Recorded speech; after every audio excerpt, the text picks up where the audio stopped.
Hello, I'm Joe Catchy, Chief Compliance Officer for Western Union Financial Services, Inc. Today, we're going to discuss how law enforcement officers around the country are visiting Western Union agent locations to test the effectiveness of their compliance program. The stakes are high. Agents and their employees are exposed to jail time if they don't comply with the law. Let's take a look at how law enforcement is doing this.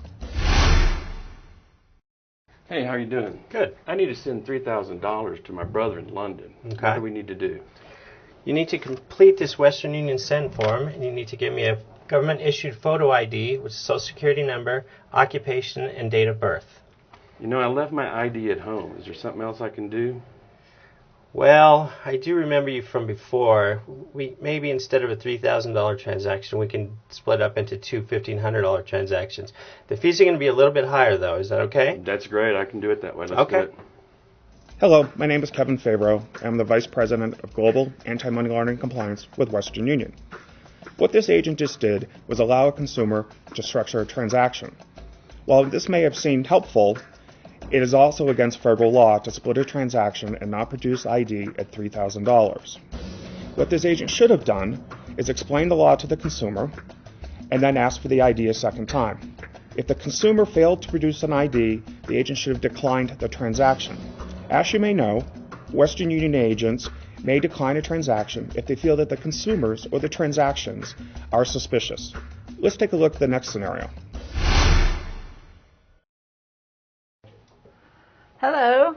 How are you? I'm fine, thank you. I need to wire some money to my mother in California, $3,000. Okay, I need you to fill out this form, and I also need to see your driver's license. Oh, I didn't bring my wallet with me. According to Western Union policy, if you send $1,000 or more, I have to see your ID. There's no other way?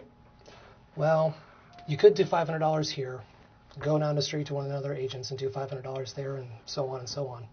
Okay, that sounds great. Okay, well then I need you to fill out this information here. This agent just encouraged the consumer to structure a transaction and avoid producing an ID for a money transfer transaction at $1,000.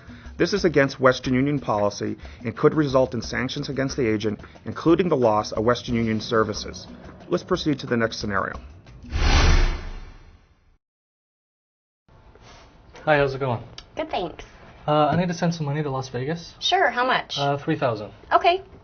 I just need you to fill out this send form, and I'll also need to see a government-issued photo ID and your Social Security number. I really don't want to give that information out. I'm sorry, sir, but I really need to see it. Come on, I'm sending this money to my gambling account, and I really want to place a bet on this playoff game this afternoon. Well, okay. But you'll have to send several smaller transactions to not have to show an ID. Great, thank you. As you were aware, this agent just allowed a consumer to structure a transaction. However, the agent was also aware that the funds were being used for gaming purposes. Wiring money for gaming purposes is against U.S. law. Let's look at one final scenario. Hi, how are you? I need to send 2 wire transfers of $1,500 each to my sister. Oh, why are you sending 2 transactions instead of just one? That's just the way I want to do it. I'm sorry, I'm unable to split your transactions. In your case, I'm going to need to see a government-issued ID. Oh, well, never mind, just forget it. Bye. The agent here did exactly the right thing. The consumer was attempting to avoid producing an ID.